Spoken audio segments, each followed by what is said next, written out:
Bulilit Tales, mga kwentong pambata. Ang Pagong at ang Kuneho.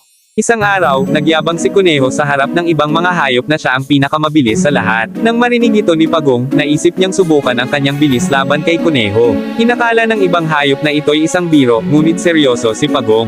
Nagkasundo silang magkarera. Ang pagtakbo ay gaganapin sa kabukiran, at ang unang makakarating sa isang puno at babalik sa starting line ang magwawagi. Ang pangunahing patakaran, dahil sa kahusayan ni Kuneho sa takbuhan, may papatong na timba sa kanyang likuran para patas ang laban. Nagsimula ang karera at agad na nagtakbo si Kuneho ng mabilis. Sa kabilang banda, mabagal ang takbo ni Pagong. Habang si Kuneho ay malayo na, napansin niyang pagod na siya at napagpasyahang humiga at magpahinga sa ilalim ng puno, matapos ang isang mabilis na takbo. Samantala, habang si Pagong ay naglalakad ng palapit sa puno, walang hirap na umabot sa itaas. Matapos ang pahinga ni Kuneho, nagtatakbo muli ito, ngunit sa kanyang pagbalik, natagpuan niya si Pagong na naghihintay na sa kanya sa finish line.